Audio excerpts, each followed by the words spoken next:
Putin কেন ইরানকে রক্ষা করছেন না? ইরান একের পর এক আঘাত সহ্য করছে, কিন্তু তার সবচেয়ে শক্তিশালী মিত্র রাশিয়া তেমন কিছুই করছে না। অল্প কিছুদিন আগেও মধ্যপ্রাচ্যে পশ্চিমা দুনিয়ার সবচেয়ে অপছন্দের শক্তি ইরানকে সমর্থন করা রাশিয়ার জন্য লাভজনক ছিল। ইউক্রেনে যুদ্ধ চালাতে গিয়ে ভ্লাদিমির পুতিন পশ্চিমের সঙ্গে সংঘাতকেই তাঁর পররাষ্ট্রনীতির মূল ভিত্তি বানিয়েছেন। সেই পটভূমিতে ইরান ও এর অংশীদারদের দিকে ঝুঁকে রাশিয়ার লাভ হয়েছিল। তখন ইরান রাশিয়াকে শাহেদ ড্রোন সরবরাহ করেছিল। এই ড্রোন তখন ইউক্রেনে রাশিয়ার যুদ্ধক্ষমতার জন্য খুবই প্রয়োজনীয় ছিল। তারপর ৭ অক্টোবর হামাসের ইসরায়েল আক্রমণ হল। এর জবাবে ইসরায়েল গাজার ওপর নির্মম আক্রমণ শুরু করল। সেই সময় ফিলিস্তিনপন্থী ও পশ্চিমবিরোধী মনোভাবকে কাজে লাগিয়ে রাশিয়া বিশ্বজনমতকে নিজেদের দিকে টানতে পেরেছিল। কিন্তু এই কৌশল খুব দ্রুতই রাশিয়ার জন্য কাঁটা হয়ে দাঁড়াল। প্রথমে ইসরায়েল হামাস ও হিজবুল্লাহকে ধ্বংস করল। এরপর ২০২৪ সালের এপ্রিল ও অক্টোবর মাসে ইরান সরাসরি ইসরায়েলকে আক্রমণ করল। কিন্তু ইরানের হামলায় খুব সামান্য ক্ষতি হল। এতে বোঝা গেল ইরানের ক্ষেপণাস্ত্র ক্ষমতা তেমন শক্তিশালী নয়। ইসরায়েল পাল্টা হামলায় ইরানের ক্ষেপণাস্ত্র উৎপাদন ও আকাশ প্রতিরক্ষা ব্যবস্থা দুর্বল করে দিল। এমনকি ইরানের রাশিয়া নির্মিত S-300 ক্ষেপণাস্ত্র ব্যবস্থাও ক্ষতিগ্রস্ত হল। হঠাৎ করেই ইরানকে দুর্বল মনে হতে লাগল। তখন রাশিয়ার সামনে দুটি পথ ছিল। তারা চাইলেই ইরানকে শক্তি যোগাতে পারত, আর তা না হলে মধ্যপ্রাচ্যের জটিলা থেকে নিজেদের দূরে থাকতে পারত। রাশিয়া যে তার মধ্যপ্রাচ্যের মিত্রদের পক্ষে সরাসরি হস্তক্ষেপ করবে না, তা স্পষ্ট হয়ে যায় ২০২৪ সালের ডিসেম্বর মাসে, যখন সিরিয়ার বিদ্রোহীরা বাশার আল-আসাদকে ক্ষমতা থেকে সরিয়ে দেয়। আসাদ ছিলেন রাশিয়ার দীর্ঘদিনের মিত্র।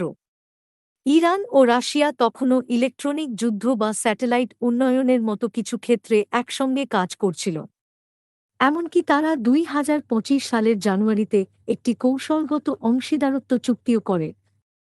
কিন্তু রাশিয়া ইরানকে দরকারি সাহায্য দেয়নি, যেমন উন্নত যুদ্ধবিমান বা শক্তিশালী আকাশ প্রতিরক্ষা ব্যবস্থা, যেগুলো থাকলে ইরান ইসরায়েলের আক্রমণ ঠেকাতে পারত, অন্তত ভালোভাবে প্রতিরোধ করতে পারত।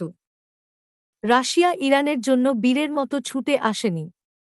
তবু এই দুই দেশ মিত্র। পশ্চিম বিরোধী এজেন্ডায় তারা ঐক্যবদ্ধ। রাশিয়ার কাছে ইরানকে দেওয়ার মতো তেমন কিছু নেই। রাশিয়া এখন খুবই সতর্ক। এ মুহূর্তে ইরানকে সামরিক সরঞ্জাম দিলে সেগুলো ইসরায়েল ধ্বংস করে দেবে।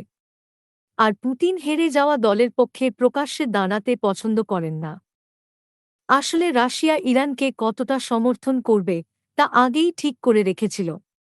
পুতিনের পশ্চিমবিরোধী মনোভাব ইরানকে গুরুত্বপূর্ণ মিত্র করেছে। কিন্তু পুতিনের আরও কিছু স্বার্থ আছে, যেমন ইসরায়েলের সঙ্গে পুরনো এবং জটিল সম্পর্ক। আবার তেলের দামের ক্ষেত্রে ওপেকের সঙ্গে সমন্বয়ের প্রয়োজন। তাই ইরানকে সামরিক সহায়তা দিতে গিয়ে ইসরায়েল ও উপসাগরীয় দেশগুলোর সঙ্গে তার সম্পর্কের সীমারেখা পেরিয়ে যেতে চায়নি রাশিয়া।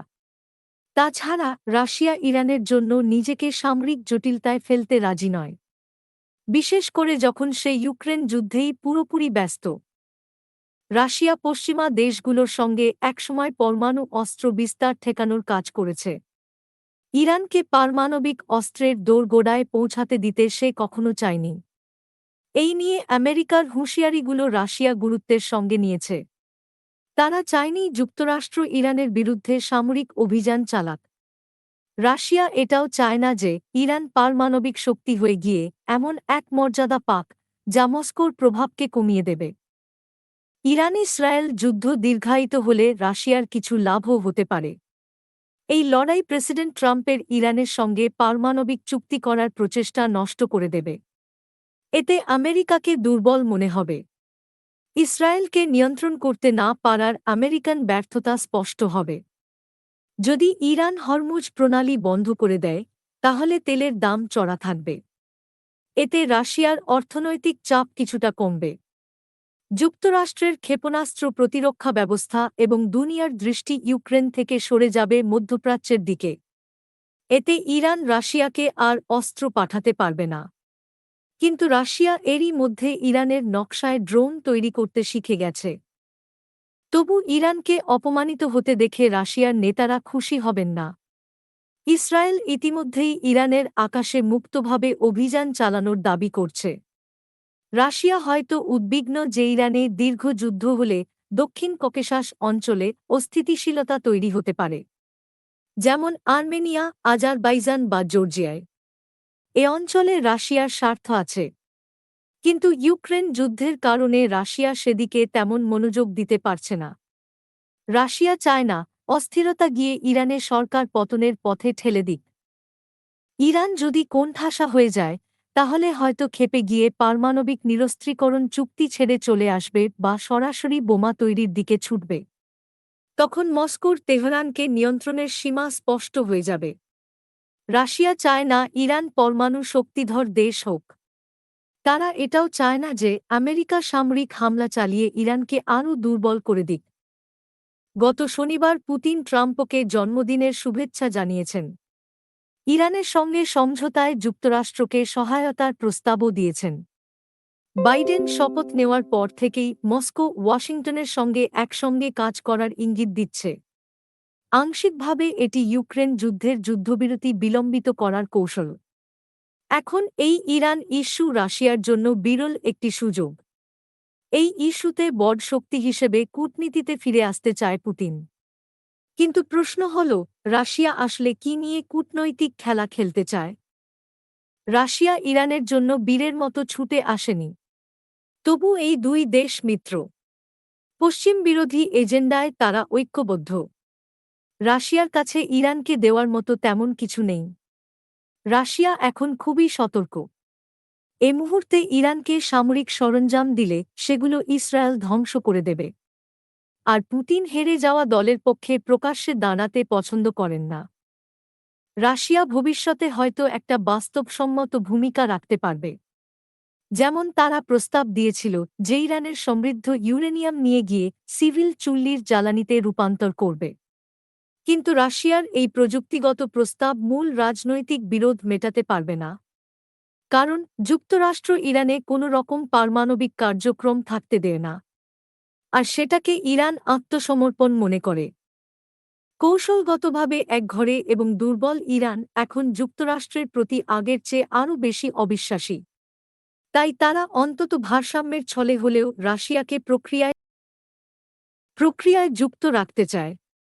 কিন্তু যুদ্ধের ফলাফল, ইরানের পরবর্তী পদক্ষেপ বা যুক্তরাষ্ট্রের সামরিক হস্তক্ষেপের সিদ্ধান্তে রাশিয়ার প্রভাব খুবই সীমিত।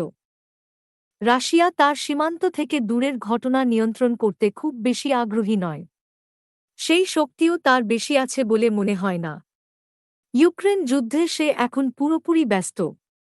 মধ্যপ্রাচ্যে পশ্চিম বিরোধী মিত্র থাকলে রাশিয়ার লাভ। তাই বলে কেউ আশা করবেন না যে রাশিয়া ছুটে গিয়ে ইরানকে রক্ষা করবে। Hanna Notte James Martin Center for non proliferation স্টাডিজের একজন পরিচালক দ্য আটলান্টিক থেকে নেওয়া ইংরেজির অনুবাদ।